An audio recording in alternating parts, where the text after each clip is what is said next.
Welcome to Steel Incorporated's owner-operator safety, maintenance, and operation of gasoline-powered cutoff machines. This video has been produced to demonstrate the safe and proper use of Steel cutoff machines. The Steel philosophy is to continually improve its products. As a result, engineering changes and improvements are made from time to time. If the operating characteristics or the appearance of your cutoff machine differs from those described in this video or your instruction manual, please contact your Steel dealer for information and assistance before operating your cutoff machine.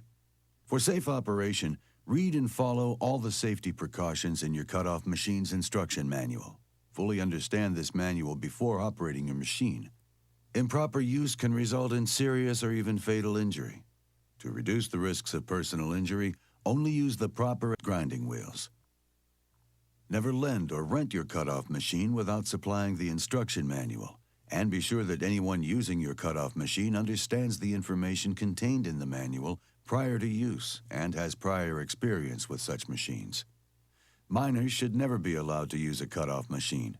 Bystanders, especially children and animals, should not be allowed in the area where a cutoff machine is in use. Never let the cutoff machine run unattended.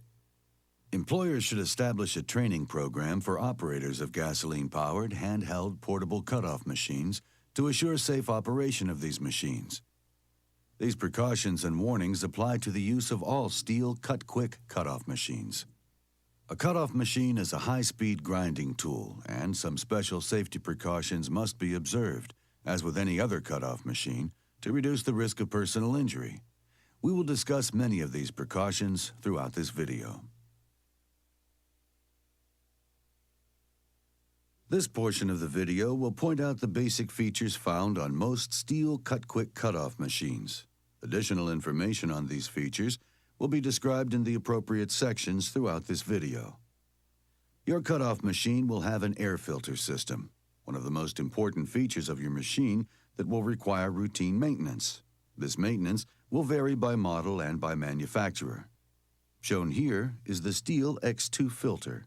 These filters require no maintenance, but are to be replaced when a loss of engine power is detected. You do not clean these. Check your instruction manual for the proper maintenance for your cutoff machine's air filter system. This is a purge pump, designed to fill the carburetor with fresh fuel. This pump not only aids in easier starting, but is also an effective feature for purging warm fuel out of the carburetor, displacing it with fresh, cooler fuel, which helps in eliminating hot start problems. Your machine may come with a decompression valve, as shown on our Steel Cut-Quick. Depressing this valve prior to starting the unit will allow a portion of compression to be relieved from the cylinder, resulting in easier cranking. Once started, the valve will return to the fully closed normal position. The starter grips are large, making it easy to grasp for those with large hands or when wearing heavy gloves. Steel also uses their trademarked Elasto start handle on select units, which acts as a shock absorber when the starter rope is pulled, resulting in a more comfortable cranking process. These are the machine's carburetor adjustment screws. They may vary by model. Check with your instruction manual for the proper adjustment procedure for your machine. This is the fuel tank cap. Here, Steel utilizes a twist-to-seal design. This is the cutoff machine's rear handle. This is where the throttle trigger and throttle trigger interlock will be located on Steel cutoff machines. The throttle trigger will determine the speed your machine runs when depressed, just as the accelerator pedal in your automobile. The throttle trigger interlock is a protective device that will only allow you to depress the throttle trigger if you have a full grip on the rear handle assembly, a feature that is designed to eliminate the accidental acceleration of the machine when it is running in the work area. This switch assembly will act as the on-off device, as well as the locking device for the throttle for cold starting. Other than starting your machine, never operate the machine with the throttle engaged in this locked starting position. The choke lever is used when starting a cold machine, or one that has not been run for several minutes. This will be covered in more detail in the Starting Your Cutoff Machine portion of this video. The engine on your cutoff machine creates vibration. Steel uses anti-vibration systems on its cutoff machines that will help reduce the transfer of these vibrations to the operator. This is the machine's muffler, equipped with a spark arrestor screen. The cast arm of your machine connects the engine to the wheel. Some arms, or at least the wheel support, are reversible, allowing for centered cutting, where the unit is best balanced for handheld use, or for outside cutting, typically used when utilizing a cart attachment as shown here, or cutting along a curb or wall. The guard will determine the flow of debris and sparks when using your machine. It is adjustable for varied working conditions. We will discuss this further later in the video. All Stihl units are supplied with a water attachment, an important feature used to reduce airborne dust in certain cutting applications. This is the unit's tensioning nut, used to properly adjust the tension of the drive belt. The drive belt transfers the power from the engine to the wheel. The wheel is the part that will come into contact with the material you want to separate. Only two types of abrasive wheels may be used on your Stihl Cut-Quick: diamond segment and composite. Using the proper wheel rated for the material you are cutting is extremely important. Not doing so can cause serious harm to the operator or even fatal injury. We will spend more time on this subject in the Understanding Authorized Wheel segment of this video. The thrust washer and bolt are what holds the wheel in place on the spindle.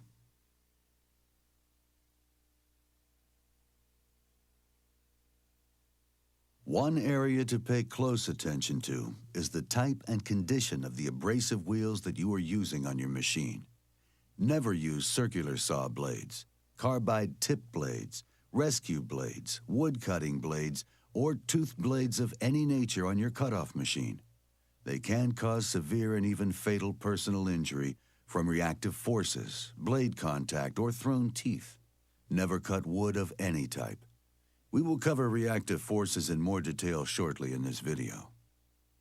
Only use the abrasive wheels rated for the material to be cut. Use of the wrong abrasive wheel for the type of material being cut may cause the wheel to shatter, causing serious or fatal injury. Stihl composite abrasive wheels are a cost-effective wheel that can also be used to cut metal, masonry, or asphalt and ductile iron depending on their rating. Stihl diamond abrasive wheels have much better, longer-lasting performance than the composite abrasive wheels. The diamond wheels are steel-centered, and diamond particles are embedded in the cutting edges. They are not suitable for cutting metal. And here is a tip when using diamond wheels. Wet cutting concrete can not only help reduce dust in the work area, but also provides other safety implications with respect to reactive forces. In a pinch situation, the water may act as a lubricant and reduce the energy of reactive forces. Stihl diamond abrasive wheels can last as much as 200 to 400 times longer than an ordinary composite abrasive wheel. Your instruction manual will indicate which wheels will work best for the types of materials you will be working with. Here is a brief list of the materials that can be cut with these two types of wheels. With composite non-diamond abrasive wheels, depending on their rating, you can cut asphalt, concrete, stone, ductile cast pipes, and steel. With diamond abrasive wheels, you can cut asphalt, concrete, stone, abrasive concrete, green concrete, clay bricks, and clay pipe. Again, never use any diamond abrasive wheel to cut metal.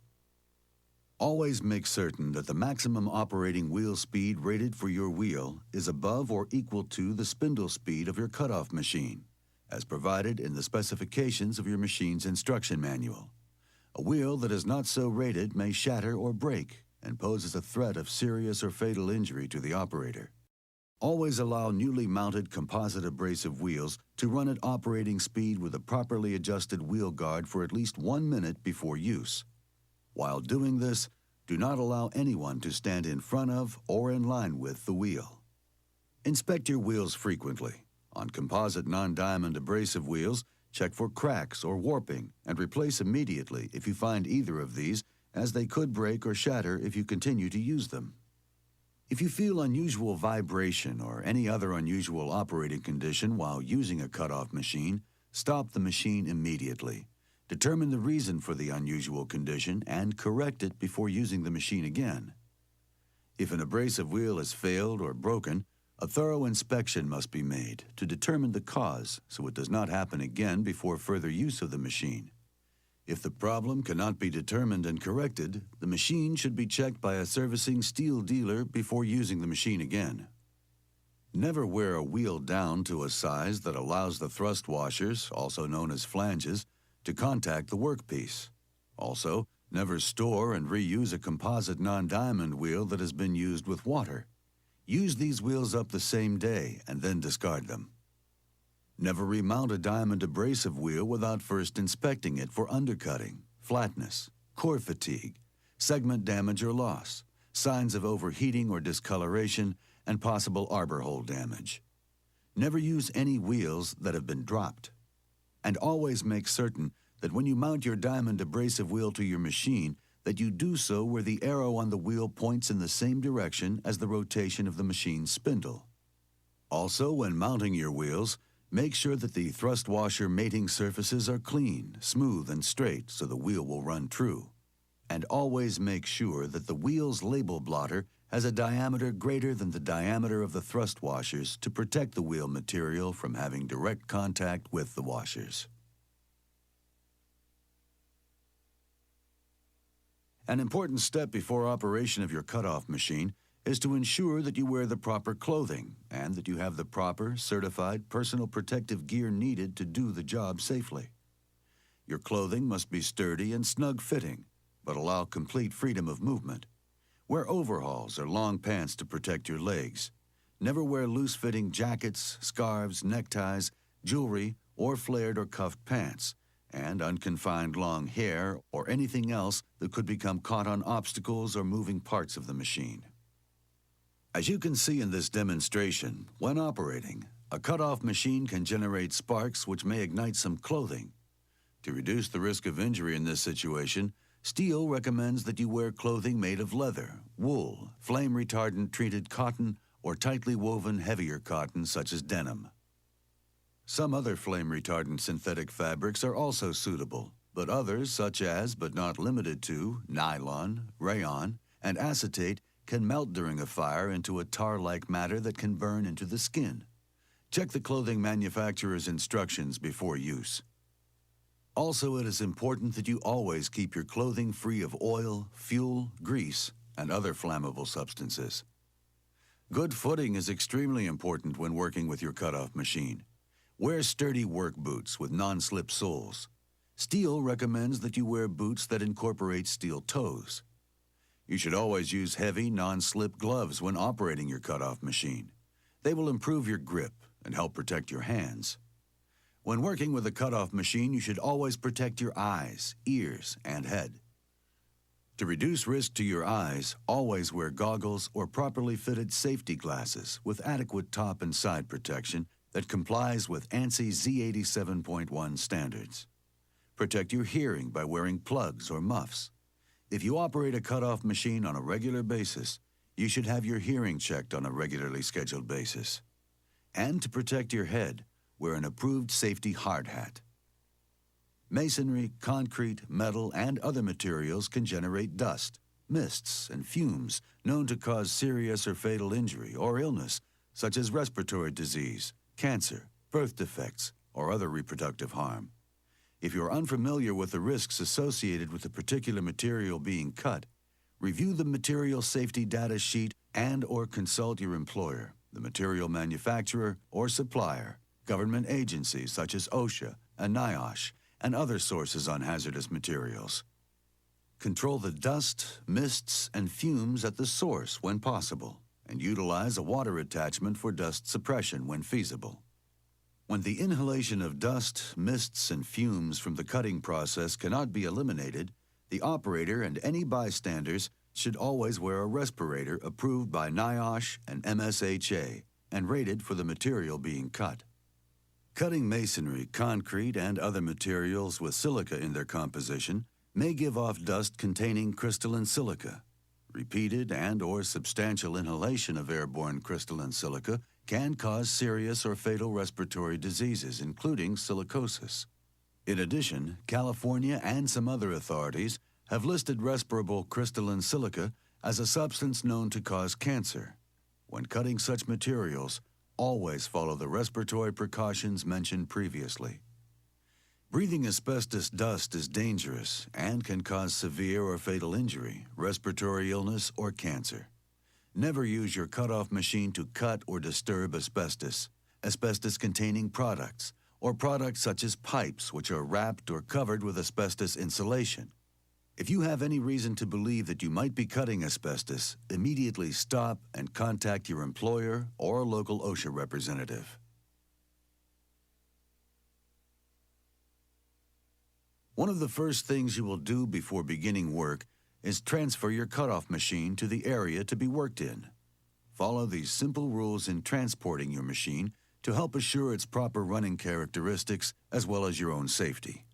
When transporting by vehicle, properly secure your cutoff machine to prevent turnover that can cause fuel spillage or damage to the machine. And never transport your machine with the wheel mounted. A wheel damaged, even slightly, during transportation may crack and shatter during operation, possibly causing serious or fatal injury. Always shut off your cutoff machine before putting it down or carrying it, and make sure the wheel is stopped rotating before transport. When carrying by hand, the engine must be off and the wheel stationary. Grip the top of the front handle and carry with the muffler facing away from your body. Your instruction manual will have a chapter with a maintenance chart. Study this carefully and follow the maintenance procedures and timelines as described in the manual. If any maintenance needs to be performed that is not included in the manual or that you are incapable of performing yourself, take the machine to your nearest steel dealer to have that work performed prior to using the cutoff machine again. Before beginning your work, do a quick check of these items to make sure the components of your cutoff machine are all in good order and working properly.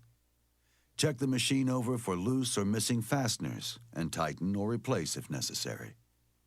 Check the throttle trigger and throttle trigger interlock and stop switch to make sure they are working properly. Inspect the wheel guard and assure that it is mounted properly and that it doesn't have any cracks or damage. If you find that it does, do not use this cutoff machine until the proper repairs have been made. Check the machine's anti-vibration mounts and assure that they are functioning properly. Make certain the handles are free of moisture, oil, and grease. Inspect the muffler and make sure that the spark arrestor screen is clean and not plugged with carbon. Clean or replace the screen if necessary. It's now time to install the wheel on your cutoff machine. First, make certain that the wheel you are planning on using is in good and undamaged condition, and that it is the proper wheel for the work you will be doing. Also, make sure that the guard is in good condition, fastened securely and positioned so that sparks, dust, and cut material are deflected away from the operator and cannot reach flammable surroundings. The engine must always be off and the engine cooled before installing or inspecting any wheel or performing any maintenance to the machine.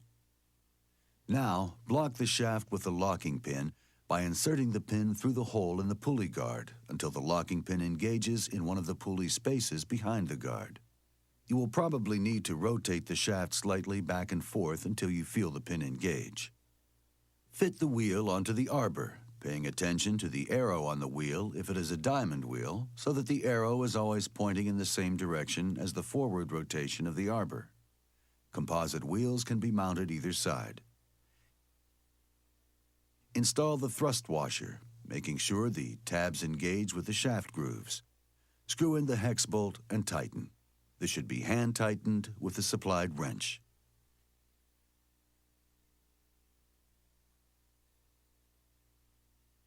You can now remove the locking pin from the drive belt guard. Next, you will want to make sure that the drive belt is tensioned properly. Follow the instructions in your machine's instruction manual for the procedure to properly adjust the tension on your machine's belt. Seen here is Stihl's automatic spring action belt tensioning device that is standard on all current Stihl models. To initially tension the belt, loosen the 3 hex bolts. Make sure the tension nut shown here is pointed and locked at 0. If it is not, with your machine's wrench, turn the tensioning nut counterclockwise approximately 1/4 turn until it reaches and locks in 0. The tension nut is spring-loaded, so always hold your wrench securely. Now turn the nut clockwise and it will engage. The belt is now automatically tensioned properly. Now tighten the 3 hex bolts. Once the belt has been initially tightened, the belt can be retensioned by simply loosening the 3 hex bolts. The belt will automatically be tensioned by the force of the tensioning spring. Retighten the hex bolts and you are done.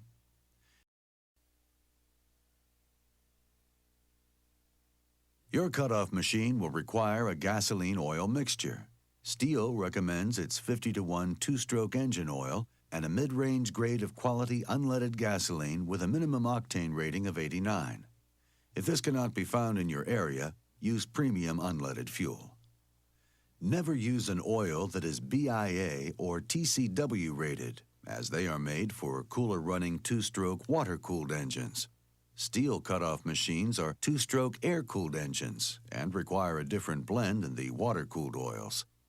When filling your fuel canister, pour the proper amount of oil in the canister first and then fill with gasoline. Make sure that you always fill your fuel canister on the ground and not on any rubber-tired vehicle. Close the canister and shake it vigorously by hand to ensure the proper mixing of the oil with the fuel. And caution, when handling fuel, always take care to avoid direct contact with the skin and avoid inhaling fuel vapors. Always fuel your machine in a well-ventilated area, outdoors, on bare ground, and at least 10 feet from where you will be starting and using the cutoff machine. Your machine is in the appropriate fueling area. Make sure that the machine is shut off and that the engine has had time to cool down. Wipe any dirt or debris away from the fuel cap and tank so none of these materials accidentally fall into the tank when fueling. The fuel tank can build up pressure, so when removing the cap, do so slowly to allow this pressure to gradually escape. Never use a tool to open the fuel cap on your Stihl cutoff machine, as this can damage the cap and cause it to leak. Fill the fuel tank, but never to the brim. Reinstall the fuel cap so it engages completely, and wipe away any fuel that may have spilled.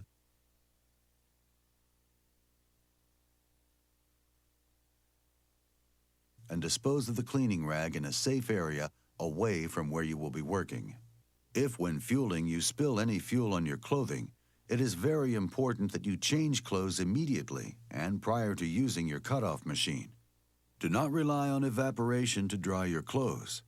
Flammable quantities of fuel fumes may remain on your clothes after a spill for longer than you may expect. Cutting with a cutoff machine can produce sparks that can ignite these clothes that can cause serious or fatal injury and property damage.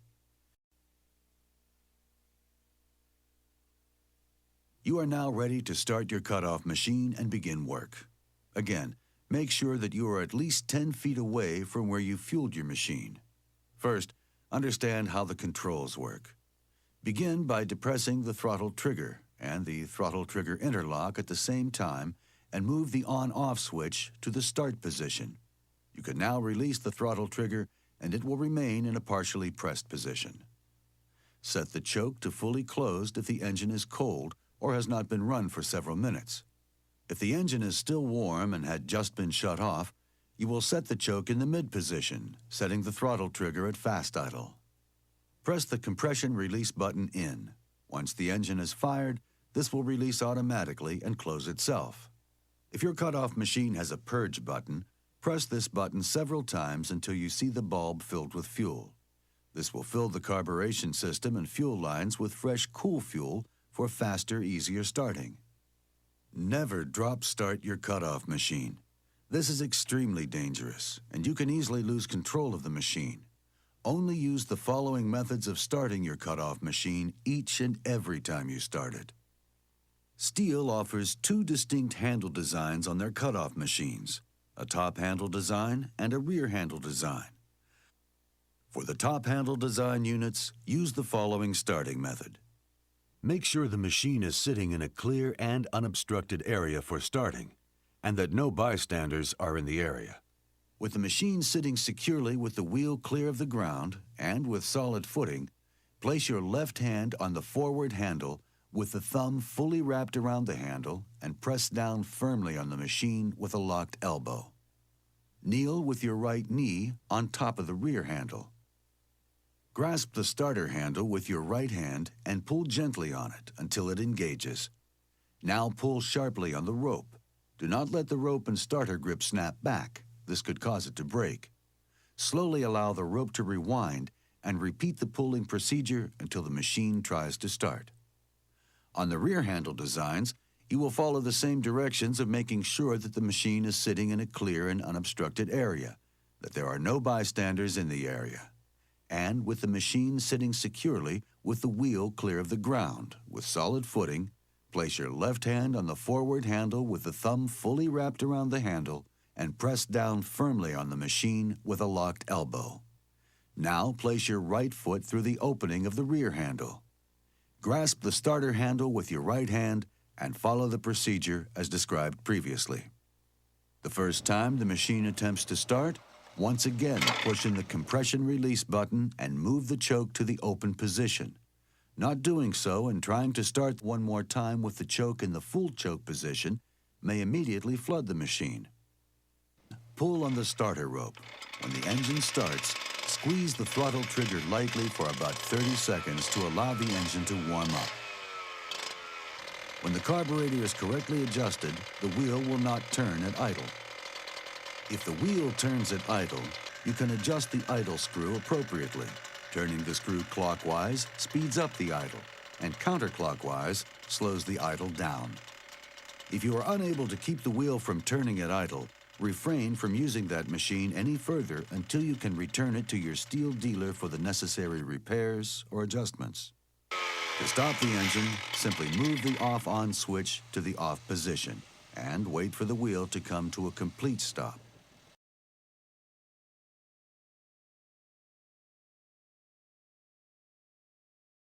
You are now ready to go to work. The use of any cutoff machine can be dangerous. Because cutoff machines are high-speed, fast-cutting power tools, special safety precautions must be observed to reduce the risk of personal injury or fire. It is extremely important that anyone who is going to use or maintain a cutoff machine reads and fully understands the instruction manual and the safety precautions.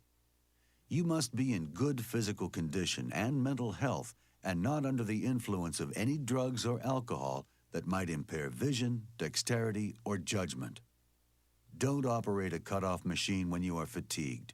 If you are tired, take a break. You should only operate your cutoff machine in good visibility, daylight, and dry conditions. Be alert of your coworkers and watch for signals they may give you in regards to the work area or emergencies. Never operate your cutoff machine indoors as it produces toxic exhaust fumes. Only use your machine outdoors in well-ventilated areas. Steel cutoff machines are designed for handheld use or operation on a steel cutoff machine cart only. Clear the area where you will be working and avoid stumbling on obstacles and watch out for holes or ditches. Be cautious when working on slopes or uneven ground, and take care if you are working in wet or freezing weather. When operating your cutoff machine by hand, always hold the cutoff machine firmly with both hands. Place your left hand on the front handle and your right hand on the rear handle and throttle trigger, regardless whether you are right-handed or left-handed. Always wrap your fingers tightly around the handles with your thumbs fully wrapped around the handle. Make sure the handles are in good order and free of moisture, oil, or grease. Make sure that whenever you are using your cutoff machine, that you have and maintain good footing and balance. Position the cutoff machine in a way that your body is clear of the cutting attachment as seen here. Never stand in a direct line with the wheel, and never bend over the cutting attachment.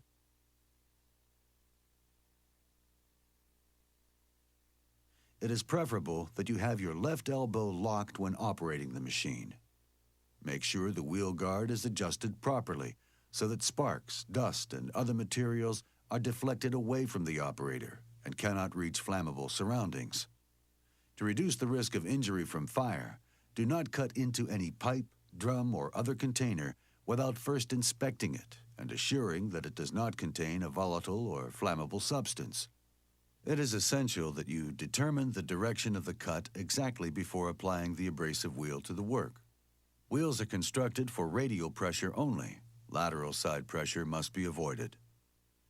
Do not change the direction of the cut during the cut. This may produce a high torsional load on the wheel and may cause it to break or shatter. Never use an abrasive wheel for rough grinding. This can also cause a wheel to break or shatter, resulting in serious or fatal injury. Use your cutoff machine for cutting only. It is not designed for prying or grinding or scooping away objects. To achieve a clean and efficient cut, pull the abrasive wheel across the work or move it to and fro in the cutting direction. Do not use force to push the abrasive wheel into the work. Insert the wheel into the material only as deep as necessary to make the cut.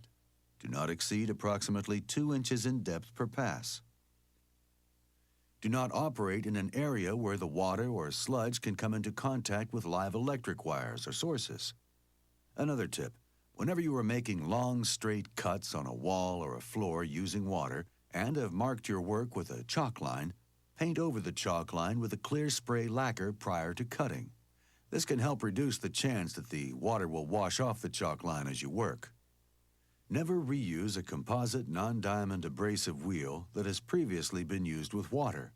Those wheels need to be discarded once used or at the end of each day of use. Make certain that water does not flow on the composite non-diamond abrasive wheel when the machine is not in use. The wheel can absorb that water, and it can affect the balance of the wheel.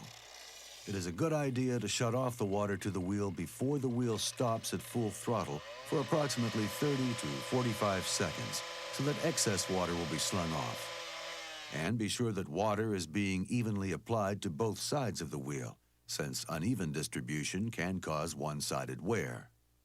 If a cart is being used to make long and straight floor cuts, be sure to sweep away debris from the path of the cart wheels first. Also be sure that the cutting wheel and the cart are in alignment. And when you have completed your work, stop the engine and be sure the wheel has stopped rotating before setting down the cutoff machine. Reactive forces may occur at any time the cutting wheel on your cutoff machine is rotating. If the wheel is slowed or stopped by frictional contact with any solid object or by pinching, reactive forces may occur instantly and with great force, which could result in the operator losing control of the machine, which may, in turn, result in serious or fatal injury. Understanding the causes of these reactive forces may help you avoid loss of control. These reactive forces are categorized as pull-away, climbing, pinching, rotational kickback. The most common of these are pull-away and climbing. If the contact is at the bottom of the wheel, a cutoff machine will try to pull away from the operator. Pull away. If the contact is at the front of the wheel may attempt to climb the object being cut, climbing. Pinching occurs when the piece being cut closes on the wheel. If the wheel is severely pinched at the upper quadrant, the wheel may be instantly thrown up and back towards the operator with great force in a rotational kickback motion. The greater the force generated by any of these reactive forces, the more difficult it will be for the operator to control the cutoff machine. Any of these reactive forces may, in some circumstances, cause the operator to lose control of a cutoff machine, allowing the rotating wheel to come into contact with the operator, which could result in severe personal injury or death. Here are some ways that you can reduce the risk of injury from loss of control from reactive forces, including kickback. Hold the cutoff machine firmly with both hands. Maintain good balance and footing at all times. Never cut while standing on a ladder. And if you are working on a scaffold, make certain that it is OSHA approved, secured, and stable. Position the cutoff machine in such a way that your body is clear of the plane of the cutting attachment. Avoid standing in direct line with the wheel. Never bend over the cutting attachment, especially when the guard is pulled back toward the top and there is a risk of reactive forces. Do not cut above shoulder height. Do not cut wood or any other material for which the abrasive wheel is not authorized. Caution: cutoff machines are designed for use with abrasive wheels in good condition only. Machines designed for use with wood cutting or other toothed blades use different types of guarding systems, which provide the protection necessary for those types of blades. Machines such as cutoff machines, which are designed only for use with abrasive wheels, require a different guarding system, which is not designed to provide protection against all dangers presented by circular saw blades, carbide tip blades, rescue blades, or wood cutting or tooth blades. Never cut wood of any type. Never use circular saw blades, carbide tip blades, rescue blades, wood cutting blades, or tooth blades of any nature. Their use increases the risk of injury from blade contact, thrown tips, and reactive forces, including kickback. When cutting with diamond wheels, carefully apply the wheel to the object to be cut at approximately half throttle, and then accelerate to full throttle and continue the rest of the process at full throttle. When using a composite wheel, always begin and continue to cut at full throttle. Do not overreach. Use your cutoff machine for cutting only. It is not designed for prying or shoveling away any objects. Support both sides of the pipe being cut in such a way that the pipe will not shift and pinch or bind the wheel during or at the completion of the cut. Never make a cut that results in a binding of the wheel. Be alert to shifting of the workpiece or anything that could cause the cut to close and pinch the wheel, as demonstrated here. Support the workpiece in such a way that it is secured and that the cut remains open during the entire cutting process. For example, when cutting pipe on the ground, make sure the pipe is on a level surface and secured. Cut approximately 90 degrees around the pipe. Roll it over, re-secure the pipe, cut another 90 degrees, and repeat this procedure until the pipe is completely cut. The use of wedges on pipe can be a great aid in this process. When cutting pipe with a diameter up to approximately 16 inches that is beneath ground level, such as a water main, using the following procedure can help reduce the risk of pinching and reactive forces. When possible, avoid long lengths of unsupported pipe in order to reduce the amount of shifting that may occur when the pipe is cut through. Comply with local, regional, and national regulations, such as those from OSHA, on proper trenching. Mark your cut. Then begin the process by cutting the lower half of the pipe, first cutting down from the side until the midpoint of the bottom is reached, and then further up the same side, as shown here. Repeat the same process on the other side, making sure that the two bottom cuts meet. Leave enough of the top section uncut at this time to support the pipe. Before completing the cut, support the bottom of the pipe with bricks or wood blocks, or as in this example, with a lanyard tied off to an excavator or other piece of machinery with a hydraulic boom or bucket, to help prevent the pipe from pinching. Once done, mark your second cut if needed, and then support the center section to be cut out, either from the bottom with bricks or wood blocks, or as in this example, by attaching the lanyard to the center of the section to be cut out. Repeat the process as before. Once the final top cut has been made, you can remove the center section of pipe. Use wet cutting if feasible. In a pinch situation, the water can act as a lubricant and reduce the energy of reactive forces. Use extreme caution when re-entering a cut, and do not turn the wheel at an angle or push the wheel into the cut, as this may result in a pinching of the wheel. Be alert for gyroscopic forces that are caused by the rapid spinning of the cutoff wheel. These forces result in opposition to directional change, as seen here, when the operator attempts to move the machine in a sideways direction. When finished with your work, use the following rules for storing your cutoff machine. Remove the wheel and store all of your wheels in an area not exposed to direct sunlight or other sources of heat, that is dry and not exposed to frost.